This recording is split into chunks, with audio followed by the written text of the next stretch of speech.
The U.S. will take over the Gaza Strip and we will do a job with it too. শেষ পর্যন্ত আশঙ্কাই সত্যি হলো। ফিলিস্তিনের গাজায় থাবা বসিয়েছেন মার্কিন প্রেসিডেন্ট ডোনাল্ড ট্রাম্প।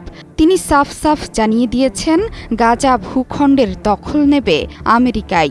বুধবার এমন ঘোষণা করলেন আমেরিকার প্রেসিডেন্ট ডোনাল্ড ট্রাম্প। শুধু তাই নয়, গাজাবাসীকে তাড়িয়ে সেখানে রিসর্টসহ আমোদ প্রমোদের নানা অবকাঠামো নির্মাণের ইঙ্গিত দিয়েছেন ট্রাম্প, যাকে তিনি অভিহিত করেছেন গাজার অর্থনীতি শক্তিশালী করা হিসেবে। তিনি জানান, ইসরায়েল এবং ফিলিস্তিনের সংঘাতে এতদিন আমেরিকা যে নীতি নিয়েছে তা ভেঙে দেবেন। বর্তমানে যুক্তরাষ্ট্র সফরে গেছেন ইসরায়েলের প্রধানমন্ত্রী বেনিয়ামিন নেতানিয়াহু। মঙ্গলবারই ট্রাম্পের সাথে বৈঠকে বসেন নেতানিয়াহু। সেই বৈঠকের আলোচনায় গাজা নিয়ে এত বড় পদক্ষেপের সিদ্ধান্ত নিয়েছেন ট্রাম্প এবং নেতানিয়াহু।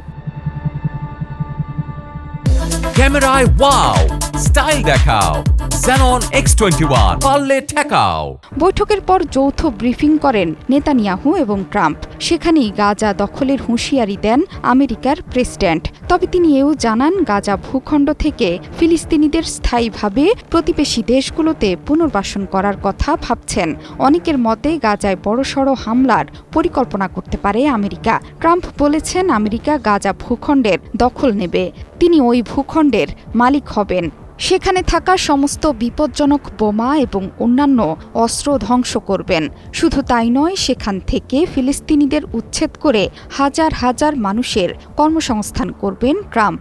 গাজায় এমন কিছু করতে যাচ্ছেন ট্রাম্প, যার জন্য গর্ববোধ করবে পশ্চিম এশিয়া। এভাবেই গাজা নিয়ে তার পরিকল্পনার কথা তুলে ধরেন ট্রাম্প।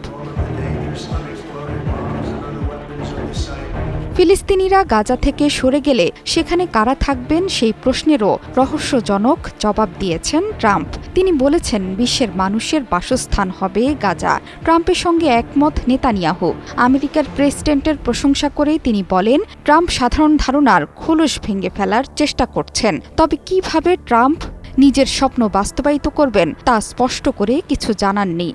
তিনি জানান, এই ব্যাপারে আঞ্চলিক নেতাদের সঙ্গে আলোচনা করেছেন, তার চিন্তা ভাবনার সমর্থনও পেয়েছেন বলে জানান ট্রাম্প। তিনি আরও বলেছেন, গাজার দীর্ঘমেয়াদী মালিকানা প্রতিষ্ঠার মাধ্যমে পুরো মধ্যপ্রাচ্যে স্থিতিশীলতা ফিরিয়ে আনার সম্ভাবনা দেখছেন তিনি। এটি কোনো হালকাভাবে নেওয়া সিদ্ধান্ত নয়। ফিলিস্তিনিদের গাজা ছাড়া করার ইচ্ছে ট্রাম্পের বহুদিনের। অতীতেও বারবার একই কথা বলেছেন। যদিও গাজা না ছাড়ার ব্যাপারে অঙ্গীকারবদ্ধ ফিলিস্তিনের স্বাধীনতাকামী গোষ্ঠী। এমনকি প্রতিবেশী দেশে ফিলিস্তিনিদের আশ্রয় দেওয়ার ব্যাপারটিও প্রত্যাখ্যান করেছেন সংশ্লিষ্টরা। বর্তমানে যুদ্ধবিরতি চলছে ফিলিস্তিনে। যুদ্ধবিধ্বস্ত গাজা থেকে সেখানকার অধিবাসীদের সরিয়ে দিয়ে সেই এলাকা পুনর্গঠন করবেন ট্রাম্প। জোহরা চৌধুরী সেতু, ৭১।